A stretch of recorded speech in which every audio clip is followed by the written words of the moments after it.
Chapter 10.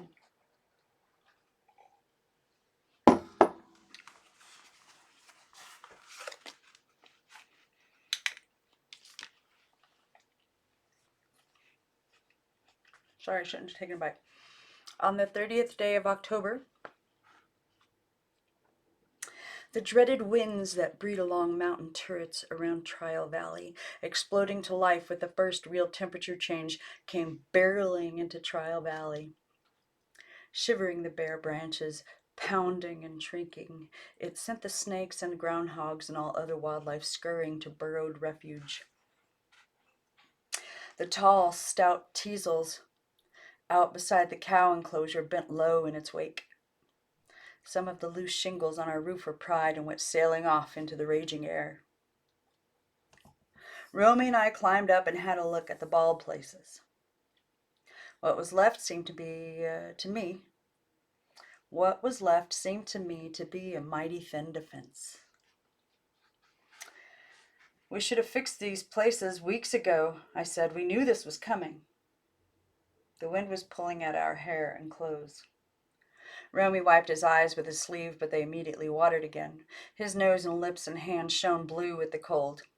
Should have, he retorted. We've been running as fast as our danged legs will carry us. Why do you think we are anyway? Centipedes? If somebody was to stick Okay, I have to start that over. We've been running as fast as our danged legs will carry us. What do you think we are anyway, centipedes? If somebody was to stick 10 sticks of dynamite under each of us every morning at sunrise, we couldn't run no faster. Dig, dig, and pick, pick, pick, and chop, chop, chop, and some more. Oh, what a life, and what a county, or what a country. Anybody live out here has to be plumb queer in the head. I hate it. You just wait, I'm making a few plans. I'm going to get out of here. I'm going to go so far away from here, none of you will ever see me again or hear from me. And where I'm going, I'll never look at another root or another leaf or another piece of bark. I said, never mind all that. This isn't any easier for me than it is for you. Go down the ladder and give me the hammer and some nails. Come on, come in. Come on. I'm reading. Thank you. Nails. Oh no. Go down the ladder and get your own hammer and nails, he shouted. You're the one who wants this dang roof fixed. I don't care if it blows clean to Virginia. He was afraid, and I was afraid, for winter and all its savage efficiency was upon us, though the calendar didn't say so, and our preparation for it had fallen some short of the planning. Ropes of onions hung from pegs in my room and Romy's. In the root cellar, embedded in layers of clean sand, there were beets and carrots. The cellar's bins brimmed with winter squash and potatoes. A straw-lined hole in the backyard was crammed to the top with fresh cabbages. In the winter, when the ground wasn't too hard, we would take those up one by one and boil the brittle, snow-white leaves with red peppers and fat meat. All mountaineers knew about this tasty dish. There was what I considered to be a near comfortable surplus of staples. Dried pinto beans, flour, cornmeal, sugar, tea. There was 3 slabs of salt-encrusted white pork. For milk and butter and cottage cheese, we had our cow. There was Imodine's rooster, which, in a pinch, should provide a meal, and there was the pig. Still, when I considered the 4 mouths to be fed and the 5 months to be lived before the ground would thaw, the spring would again come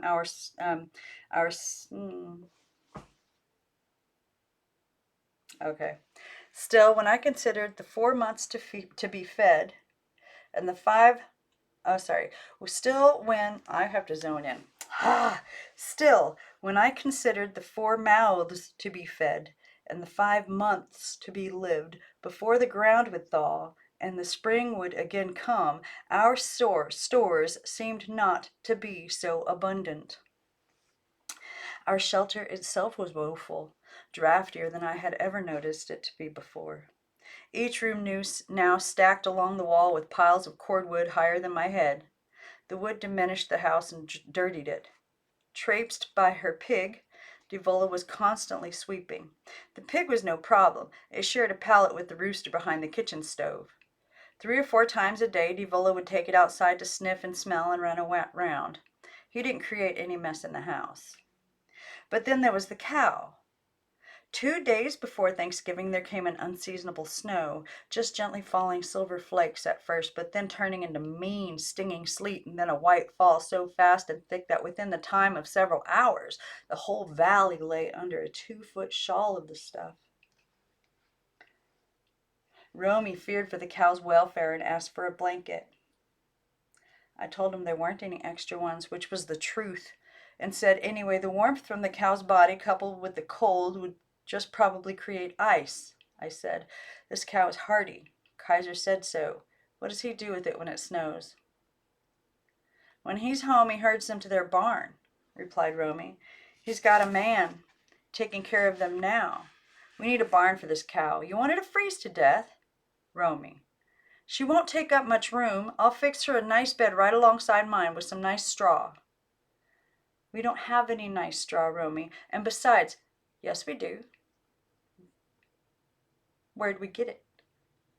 From Kaiser's barn. Devola and Imodine took the wagon and went over there yesterday morning and got it. We got some nice cow food, too. Enough to last quite a while. Part of it's under my bed. You don't need to look at me like that, Mary called Luther. Romy. What? Nothing. Lord help us. The cow was persuaded out of her pen and across the whitened yard and up the back steps, which sagged under her weight but didn't break. In the kitchen, the pig ran out from behind the stove and sniffed at her legs, but the cow just looked at him and blinked. Romy prodded her to his room and the bed of straw. He said he was worried about her toilet habits. What, he wondered, could be done about them? I said I didn't know, that maybe the cow could be trained as the pig had been. You could, murmured Imodine. Build her a potty like the one I used to have. You crazy. How are you going to make a cow sit on a potty? Said Romy, and the rest of us laughed and his face flamed and he told us to get out of his room and slammed the door hard after us. We ate fried cornmeal mush for supper and drank hot milk. Before bedtime, Romy took the cow out for an airing. Devola and I wrapped large flat stones in pieces of wool flannel and heated them in the oven, and each of us carried one of these to bed with us to tuck at the foot. In the utter silence of that night, some outside sound woke me, and I got up and looked out across the frozen glitter, and I saw a gray fox sitting on our fence, wild and tattered and hungry. Wild and tattered and hungry looking. In the morning it was gone. More snow had fallen. Sugar Boy and old Joshua appeared softer and rounder against the eastering sky. All of Trial Valley lay under a thick, sparkling comforter. Kaiser's car had bonnets on it. Its wheels were out of sight. Romy said he was glad for the deep snow, that he'd rather study at home anyway, and got out his books but just piddle-diddled over them. He milked the cow and fed her and let her out for a long, frigid airing.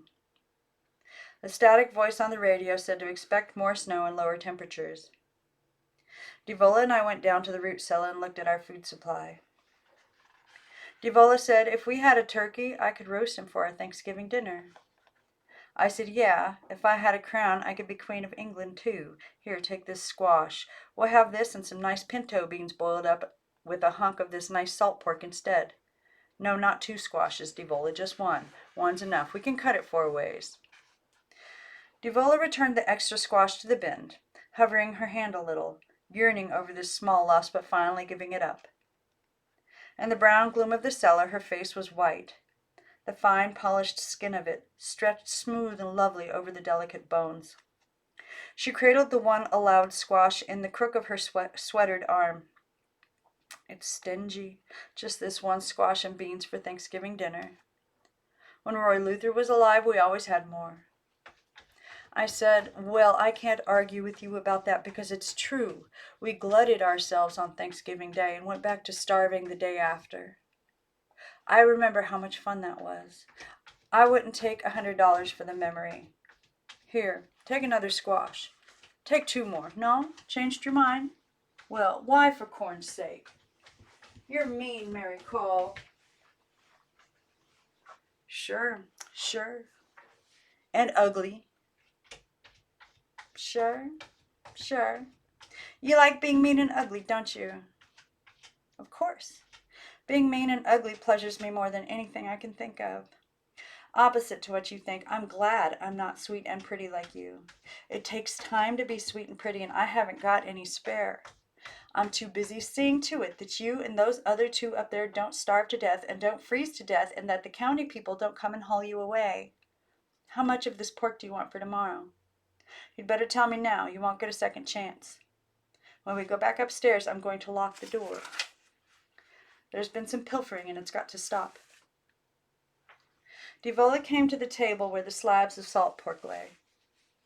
She reached out and laid her hand on one of them, measuring a 2-inch piece. This much will be enough, I guess. I want to tell you something, Mary Call. I cut off a 3-inch piece. I'm listening. Hugging the squash, rubbing its dark green waxiness with her white fingers, Devola turned so that the mournful light, streaming down through the open door at the head of the steps, fell on her hair and across her shoulders. I want to tell you I don't like how mean you are lately. You don't? I'm sorry. You think you're so smart, Mary Call Luther. You think you're funny, don't you? Yeah, look, I'm laughing. Ha ha. In a tender, remote voice, Devola said, You're not laughing. You're just being smart. But if you want me to, I can tell you something that's funny. Yesterday, before you and Remy got home from school, there was a man here. A man? What man? I don't know his name. He said Kaiser sent him. What did he want? Nothing. He said, where was Roy Luther? And I told him asleep. Then we drank some tea. You drank some tea? How nice. And then what? Then he said for me to put on my coat and go to town with him. What for? I don't know. To see Kaiser Pease in the hospital. He said Kaiser wants to see me. Well, I thought, I'm going to have to do something about Kaiser. Take some drastic steps of some kind. Even with 2 broken legs and a broken jaw, he's not going to let up on us. One of these days, he or somebody he sends will come hang-dogging it over here, and this cloudy-headed one or one of the others will say something to really rouse suspicion. And then we'll be in it for sure enough. I don't like that one. Do it again. One of these days, he or somebody he sends will come hang-dogging it over here, and this cloudy-headed one or one of the others will say something to really rouse suspicion, and then we'll be in it sure enough. Then there might be another grave have to be dug up on old Joshua, but as thin-lucked as I am, I'd never get away with it. They'd hang me. Anyway, I don't believe in killing. I'll have to think of something else. I wonder what it'd be like to be married to Kaiser Pease. Maybe not so bad if I can get him to a dentist and get his teeth fixed up and get him to quit saying hit for you, hit for it, and ye for you. Oh, hit for it and ye for you.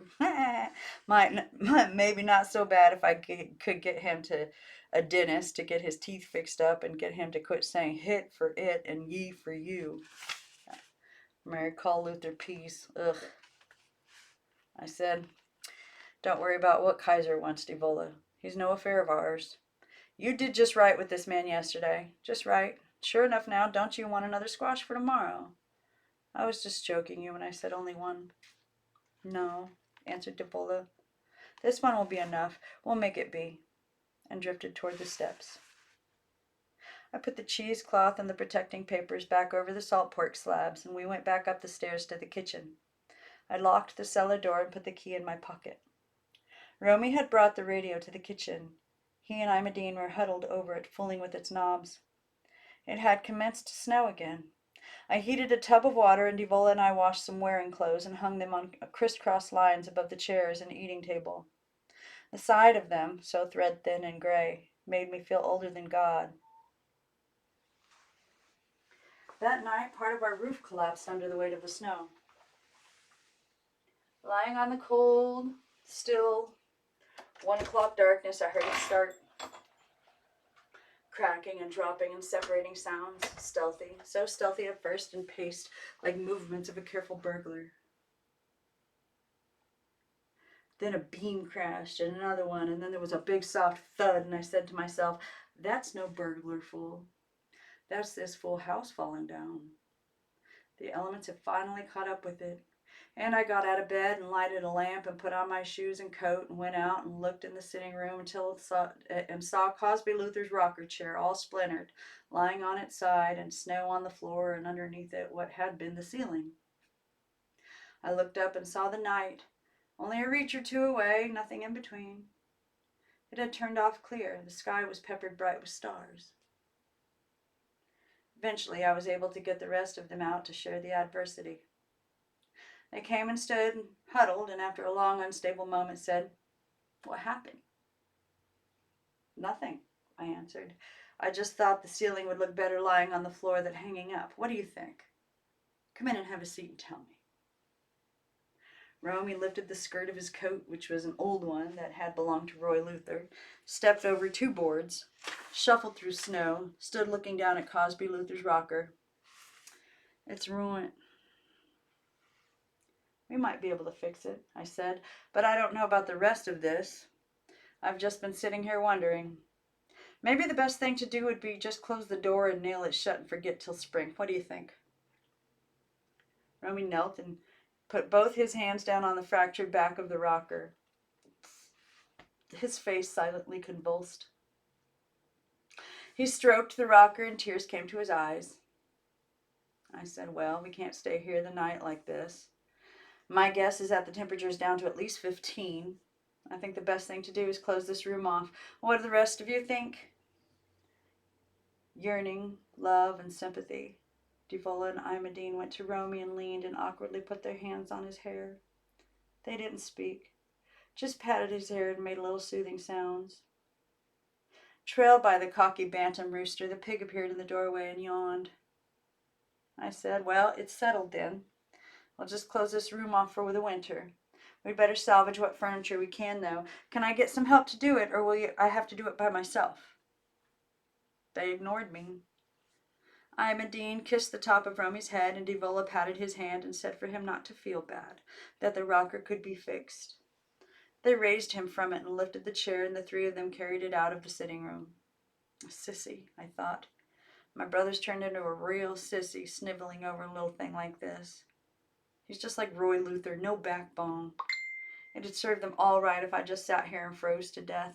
Then they'd really have something to beller about. The pig had advanced into the room, was thirstily licking the snow. The rooster ruffled his wings, hopped over to the stand beside the pig, filled his throat with air, and foolishly crowed. A plop of snow fell on the bare calf of my leg, and I looked up and saw the gray fox of the night before, one just like him, with his head tattered back, humped high and bristling, and his eyes glowing red. He was crunched down on the edge of the roof hole, hungrily looking down. His head was motionless, only his eyes moved, wary and mean, following the movements of the pig and the rooster. Maybe I don't look like a human, I thought. Or maybe he's just so hungry he doesn't care about what I might do to him, but in a minute he's going to jump. Lord, if you are present, you sure better get word to me quick what to do, and give me the strength to do it, for right at this moment my bones are soup. Lord, don't let the rooster crow again, swelled up with air like... Lord, don't let the rooster crow again, swelled up with air like that. He looks twice as big as he really is. Lord, don't you think I'm in enough straits without this? If that fox was to land on me, there's no question in my mind about who would come out best, and I honest haven't got the time to die or be sick even. Tell me what to do, Lord. Something spoke to me, and in the same instant that it did, the rooster crowed and the fox jumped. I smelled it, its wild scent, as it hurtled past me and landed almost on top of the pig. The pig screamed, and the rooster squawked and flew straight up into the air, and I saw my hand move, take up a slender piece of 2x4. The pig had slipped away from the fox, was teetering toward the door, and the rooster had come down and was dancing in the snow. His terrorized shrieks rent the air. The piece of 2x4 caught the fox square across the forehead. His eyes rolled up in his head. He reeled backward in the snow. I walked over to him and kicked him hard in the gut. He quivered once and was still. Because I had to, I sat down again. I was a little sick to my stomach, but I felt good. Not even a wild fox can lick me, I thought. I just proved it. Romy and Imogene and Evola came back and said they'd put the rocker in Roy Luther's room. Then they spotted the fox, and I had to tell them what had happened. It's a lesson, I said. It's what it takes to get along in this world. Guts. Imogene crept close and peered into my face. You look very funny. Your eyes are very big. Help me up, I said to Romy, and he put out his hand and grasped mine, and it was then that I discovered the splinter in the soft, fleshy part of my hand, embedded deep, about a half-inch wide and thick. Evola had to pull it out.